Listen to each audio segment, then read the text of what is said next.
Halo semuanya, perkenalkan nama saya Paula. Di sini saya akan menjelaskan tentang identifikasi dan pengendalian sumber pencemaran primer di Kota Pontianak, antropogenik bergerak dan tidak bergerak. Pontianak adalah ibu kota Provinsi Kalimantan Barat, menghadapi tantangan serius dalam hal polusi udara yang sebagian besar disebabkan oleh peningkatan lalu lintas kendaraan bermotor dan aktivitas industri. Faktor-faktor ini memberikan kontribusi besar terhadap kualitas udara yang memburuk di kota ini. Polutan seperti karbon monoksida, nitrogen oksida, dan partikel debu yang terlepas dari sumber bergerak dan sumber tidak bergerak itu pabrik, menyebabkan kerugian kesehatan bagi masyarakat yang ada di Kota Pontianak. Kondisi ini juga semakin diperparah oleh minimnya kesadaran masyarakat terhadap dampak buruk dari polusi udara serta rendahnya tingkat adopsi teknologi ramah lingkungan. Primer polutan adalah zat yang langsung dipancarkan ke atmosfer dari sumbernya, seperti emisi gas buang dari kendaraan bermotor atau cerobong pabrik. Sementara itu, polutan sekunder terbentuk melalui reaksi kimia di pembentukan ozon di permukaan tanah dari reaksi NOx dan senyawa organik. Terbentuknya setelah pelepasan polutan primer. Kedua jenis polutan ini berkontribusi terhadap kualitas udara yang buruk di Kota Pontianak, yang memerlukan upaya pengendalian secara komprehensif. Selanjutnya, sumber polusi udara di Pontianak. Sumber polusi udara yang signifikan di Pontianak berasal dari kendaraan bermotor.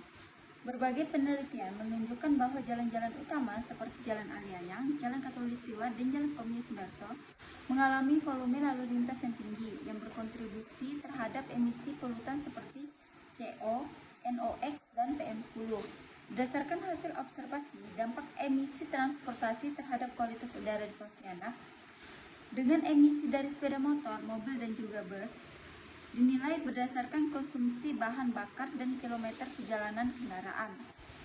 Selanjutnya ada antropogenik bergerak. Jalan Alianyang merupakan pusat lalu lintas penting di mana kendaraan seperti sepeda motor, mobil, dan juga truk berkontribusi terhadap emisi CO, NOx, dan PM10. Jalan Katulistiwa, jalan raya yang sibuk di Pontianak yang terkenal dengan lalu lintasnya yang padat, yang merupakan sumber utama polusi udara. Jalan Komjen Sudarso, jalan utama lainnya yang emisi terkait transportasi cukup besar, berkontribusi terhadap polusi udara secara keseluruhan yang ada di Kota Pontianak. Selanjutnya ada antropogenik tidak bergerak. Adalah aktivitas industri juga berkontribusi terhadap pencemaran di Pontianak, terutama dari sumber stasioner seperti pabrik dan juga gudang yang terletak di sepanjang jalan utama seperti Jalan Komjen Sudarso. Area ini mencakup gedung industri, pergudangan, dan juga kantor pemerintahan yang menambah sumber emisi stasioner. Penyebaran polutan dipengaruhi oleh faktor meteorologis tempat seperti suhu dan angin yang membantu menyebabkan polutan ke area yang lebih luas. Sumber stasioner atau antropogen tidak bergerak, kawasan industri di sepanjang Jalan Komjen Sudarso termasuk pabrik, gudang, dan gedung pemerintahan yang berkontribusi signifikan terhadap emisi polutan stasioner. Pengenalan sumber pencemar. Sumber pencemaran adalah proses mengidentifikasi dan memahami asal-usul zat atau aktivitas yang menyebabkan pencemaran. Sumber pencemar bergerak. Transportasi darat seperti motor, mobil, truk, dan juga kapal. Menghasilkan CO, NOx, SO2, HC, dan PM10, sedangkan yang tidak bergerak itu seperti industri dan fasilitas komersial menghasilkan CO2, SO2, NOx, dan PM10 dari pembakaran bahan bakar fosil. Karakteristik pencemar. CO2 itu seperti gas tidak berbau dari pembakaran tidak sempurna kendaraan bermotor. NOx, gas beracun dari pembakaran suhu tinggi seperti kendaraan dan industri. Sedangkan SO2, gas dari pembakaran bahan bakar fosil, industri, dan pembangkit listrik. PM10 dan PM2.5 partikel halus dari kendaraan industri dan sumber lain. Upaya pengendalian kendaraan bermotor atau sumber bergerak, peningkatan kualitas bahan bakar, mendorong penggunaan bahan bakar yang lebih bersih seperti bensin tanpa timbal dan solar rendah sulfur. Penggunaan kendaraan ramah lingkungan itu seperti mendorong penerapan kendaraan listrik atau hibrida yang menghasilkan emisi lebih rendah, memelihara kendaraan secara teratur, mengubah kendaraan dalam kondisi baik untuk mengurangi emisi yang dihasilkan. Peningkatan transportasi umum, mengurangi jumlah kendaraan pribadi di jalan raya dengan menyediakan transportasi umum yang efisien. Lanjutannya, ini sumber tidak bergerak atau industri, pemasangan alat pengontrol polusi seperti scrubber untuk mengurangi emisi SO2 dan menyaring partikel untuk menangkap PM10 dari cerobong asap.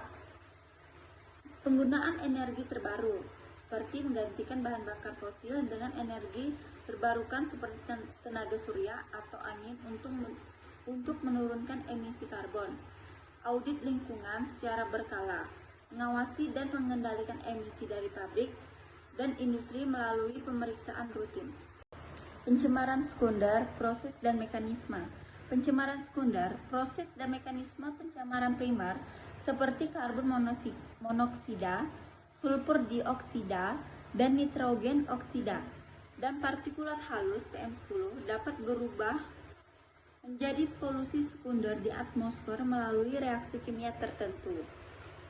Pencemaran sekunder ini seringkali lebih berbahaya karena terbentuk sebagai hasil interaksi antara berbagai bahan kimia primer di bawah kondisi atmosferik tertentu seperti radiasi matahari atau kelembapan. Proses pembentukannya, NOx yang dilepaskan dari kendaraan bermotor dan industri dapat bereaksi dengan senyawa organik yang mudah menguap di bawah pengaruh sinar matahari menghasilkan ozon troposfer yang dikenal sebagai pencemar sekunder. Ini adalah komponen utama dalam kabut asap fotokimia.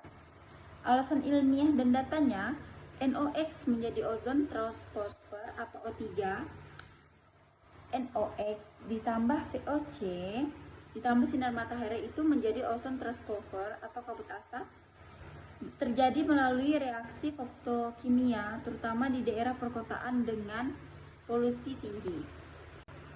Lanjutan, sulfur dioksida atau SO2 menjadi asam sulfat H2SO4 dan hujan asam.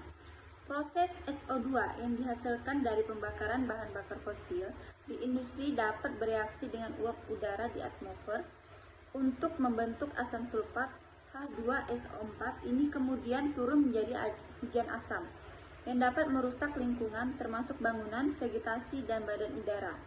Alasan ilmiah dan datanya, menurut reaksi kimia atmosfer, SO2 mengalami oksidasi menjadi sulfur trioksida atau SO3 yang kemudian bereaksi dengan uap udara membentuk asam sulfat.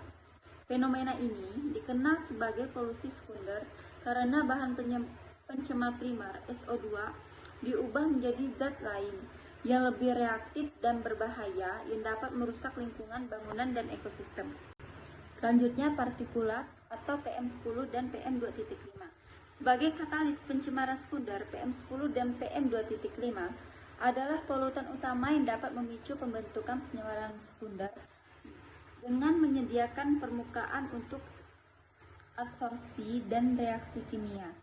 Prosesnya, partikel halus seperti PM10 dan PM2.5 yang dilepaskan dari pembakaran bahan bakar atau aktivitas industri dapat berfungsi sebagai inti kondensasi untuk reaksi kimia di udara, mempercepat pembentukan pencemar sekunder seperti aerosol, sulfat, atau nitrat. Alasan ilmiahnya, PM2.5 karena ukurannya yang sangat kecil, dapat terdispersi dengan mudah di udara dan berinteraksi dengan bahan kimia lain di atmosfer, membentuk partikel sekunder yang lebih berbahaya bagi kesehatan masyarakat. Sedangkan untuk datanya, Studi lingkungan menunjukkan bahwa peningkatan konsentrasi PM2,5 sering dikaitkan dengan peningkatan jumlah aerosol di udara yang dapat menyebabkan masalah kesehatan, terutama penyakit pernapasan dan juga jantung. Sekian yang dapat saya jelaskan, kurang dan lebihnya saya mohon maaf. Terima kasih.